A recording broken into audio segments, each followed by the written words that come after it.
Hello and good day, folks. Welcome to On the Call, produced by the Stars Among Us. Today's star is Taiwo Bamisile. How are you? I'm doing well. Today's a great day. It's a beautiful sunny day here in New York, right? Yes, it is. Hopefully you get out and enjoy the day. So, Taiwo, we got together when you were working with me on my video series. But you have a career in music right now. You're following a career in music, and you studied in Virginia. What were you studying in Virginia? Psychology. And in terms of the music that you're working on right now, what kind of music? Is it your own writing? Is it your own arrangements? Yes, everything is composed by me. Songwriting, the production, the engineering, everything in full production for like a record label. Only I'm independent. Right. And so you're involved in music. You're also involved in videos and photography, correct? Yes, very much. And what sort of photography are you into? Well, I like a lot of lifestyle portraits, but sometimes I do a lot of fashion events. Like what? So I work with Fashion Week Brooklyn, and they usually have like a range of different events. It depends on which communities they're servicing. And then sometimes I just do like personal freelance gigs and commercial work as well. And with all of that you're doing right now with this COVID life that we're all living, how has that hampered what you've been doing in terms of music and photography, etc.? Or has it?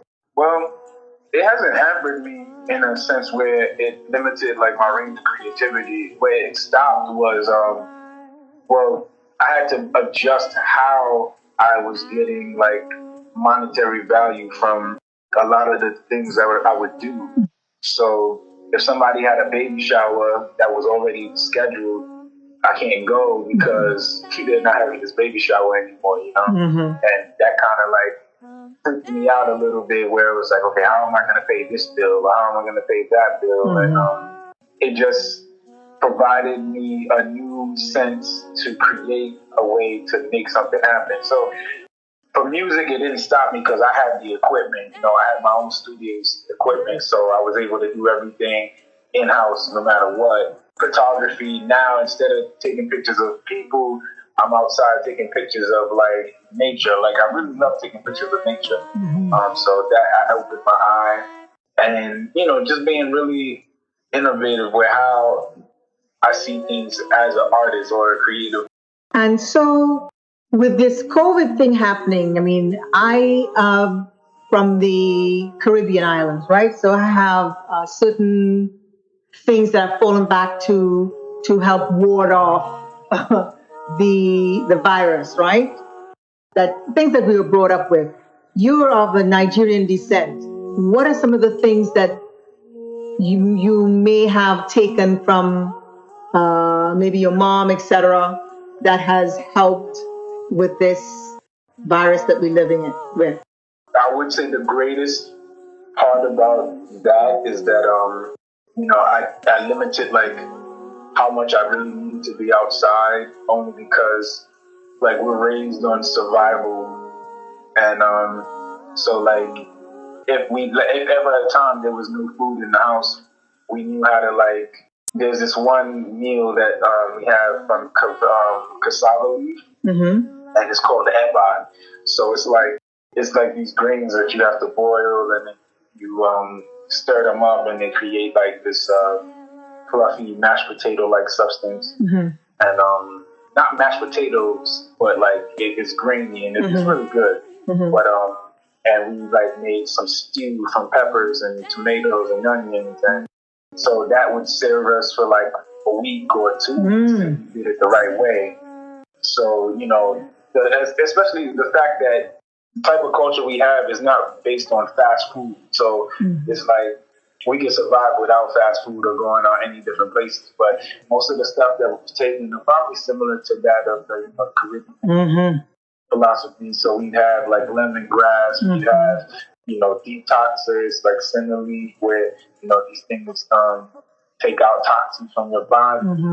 The sea moss, all these different things, turmeric, garlic. Most of the stuff I would say had good respiratory value.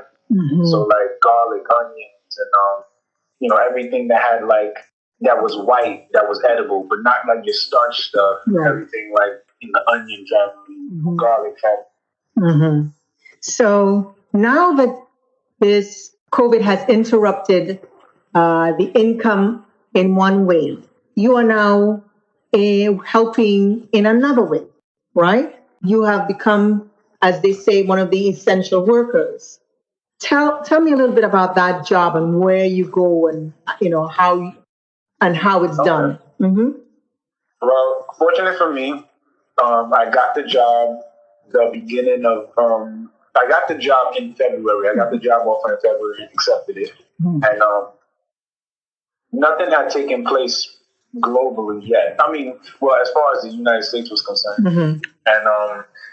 And the week of March 12th, when I entered my orientation, that was it the Friday? Yeah, okay, so yes, that Friday when I was doing the CPR training, the whole COVID-19 had run the city on radar. So people were still doing business as usual, except that you had to, really wash your hands, and they was really saying all this stuff to people. And now the thing was, I thought it would hinder my job because, I had not yet gotten to the facility. But fortunately for me, again, everything was still continuing business as usual. And it wasn't until the third week of March, which I want to say is like the week of the 20th, they had us go visit the residents at their homes, all the clients, and we visited them at their homes. And they said, okay, we would be working from their homes every time we report to work. And, I thought it was cool because this is not something that I'm new to. This is something that I've done before with Virginia. And now I'm here faced with this new experience, different individuals. And, the staff is really supportive. So it was like, okay, let me see. The unfortunate thing about it for me was that because I was so new, I was limited to how I could actually interact with the individuals in their home. So my usual position is to be in the day support program, and the day support program is where these adult individuals come and they spend their day here, sort of like going to school like a teenager, except you're adults. So every kind of therapeutic treatment that they would need, they have it done there. They go on field trips. They do all types of things that's normal for anybody. And so we have to bring those activities to their residents as that day support staff. And as we get there, we come up with different fun activities that everybody can do. Now, the difficult part is, and I use this word very general and loosely, the normal day-to-day schedule for them is to wake up, eat breakfast, leave the home, come back after school, and then do everything that you would do when you go home after work. Now, they're home, and we're bringing the school to their house. You can only imagine that they don't want to do no schoolwork or no activities or anything like that. So now we have to figure out a way to incorporate their home lifestyle into the stuff, the activities that we do with them. Right. And it actually became fun. Now, there was a client there, and he's funny. We'll call him DH, because we can't really say their name. Right. So DH, he's like, he's looking up videos of the corona on his iPad, and he's like, F corona, he's just blurring this thing out. He's like, F corona, I want to go back to school, And it's interesting because you kind of forget that there's a pandemic, because in these facilities, in these homes and residences, it's so much of a different atmosphere than you would think, other than, everybody's watching the news too. They're staying updated, and there's general conversations to those that can speak those that cannot. Mm-hmm. And so it's interesting for me because, I never would have imagined going to work during an epidemic and having to safeguard myself between the points of destinations. And but not only the points of destination, because you're going into to homes. Correct. Right? So that in itself is you have to safeguard from. Definitely. And when we get in the house, the first thing that we have to do is wash our hands and then take our temperatures and then record it. And then after that, once it's recorded and it doesn't reach over a certain point, then we can continue working. We don't go outside at all. If anything, we crack the windows, but everything is inside the house. And again, we're having fun, as I didn't even know we were classified as essential workers until after they put out that whole listing on the where it was like, okay, we do this, we do that, we do that. And, limited conversation is had because people don't consider the mental health field such a big thing. And I feel like they left it out in such a way that it shouldn't go unnoticed in any shape, way, or form. And in order to get to work, you're coming from Brooklyn, then you have to take a train to mid-Manhattan or something, and then you take another train downtown. How does it work? Oh, so the residences I go to work at is in Staten Island. Right. If I rewind to the beginning of the story, when I got the job, I didn't know that it was a Brooklyn location. And, but I did all the interview and work process in Staten Island. Right. Not, really researching thoroughly, like where the other, if they had any other places. Right. So, because somebody invited me to get the job at that location, so I just went for it. The good thing is the travel is nice only because I get to read a book or maybe write songs down in the travel. So I'm not bored. But also in the travel, you have to go. It takes you how long? Because you have to leave the house early in the morning to get what time you leave the house? So pre-COVID, it was only an hour and a half. But post-COVID, it's 2 hours to 2 hours and a half because of the delay in the ferry. So if you miss the ferry, it runs every hour on the half an hour. So when you take the train from Brooklyn to Manhattan, you have to take another train from Manhattan to the ferry, correct? Or no? And then from the ferry, you wait for the ferry, and then what happens on the other side in Staten Island? Do you have to get a bus or something, or you walk? Yeah, I got a bus. So you're taking 2 trains to the ferry, then you take the ferry, then you take the bus. Correct. Wow. So you're up if you have to get to work at 8 o'clock, you have to be out of the house by 5:30. 6 o'clock roughly. Okay. And then to get home by 8 o'clock, to get home by 6:30, you're leaving to work by 4 o'clock. Right.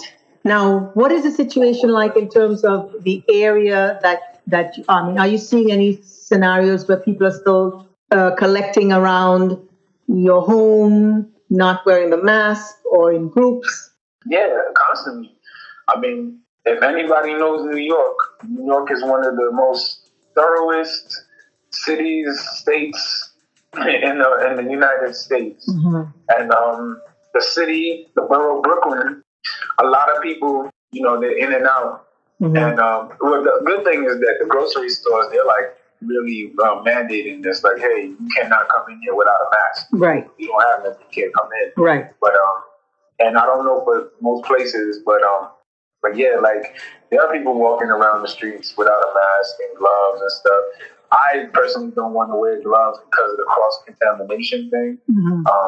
Because you think about how many different things you touch. And then even unresponsibly and unconsciously, sometimes we'll even touch your face with that glove without even really knowing you did it.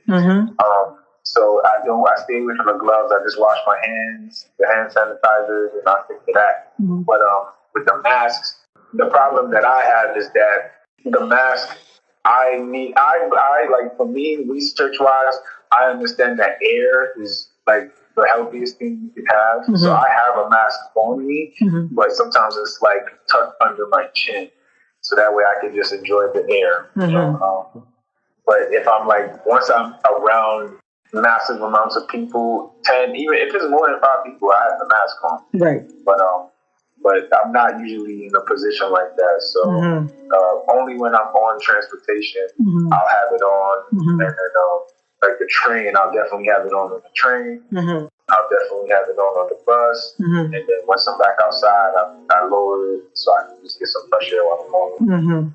So the clients that you have, they're a broad age range, correct? The ones that you're dealing with personally, the clients that you're dealing with personally, what sort of age range are they? Most of them, majority of them, I want to say are from 40 up. Some of them may be in their 30s, but majority of them is from 40 up. And most of them have some sort of mental scenario, right, that they're dealing with? Correct, or physical. Mental or physical. So a lot of the times you're pretty hands-on, correct? And how does it make you feel to do what you're doing, especially in these times? It's humbling, you know. For me, I mean, you know, like how I am mentally, where it's like I try to like not put certain things into my reality, but it is what it is for the massive amounts of people. But when I'm doing this work, it's humbling. It just makes me feel like, you know, like these are family members that I get to meet and to see and become friends with, and I may see them like at the movies when I'm not working, you know, and it may be like, oh, hey, what's up? Oh, you know, another conversation, you know, and it's a delightful experience. So I definitely would encourage anybody who can get into that type of field today or going forward, like to, you know, even if it's just part-time, take that experience because it gives you a sense of care and value for the next person, whether they have a disability or not. Lovely. Very well said. And on that note, I'm going to say thank you very, very much for spending this time with us on this call today, really opening up so people can see the type of work that's out there and the people like yourself who do this work that is very much needed and warranted in these times, in the face of the virus that we're living in. Thank you very, very, very much, Taiwo. I appreciate your time. No, thank you for having me. I appreciate being a guest on your show. Congratulations on all the success. Definitely relentless with it. So. Thank you. And remember, folks, when you're on your beat, walk on the sunny side of the street. Until the next time. Ciao.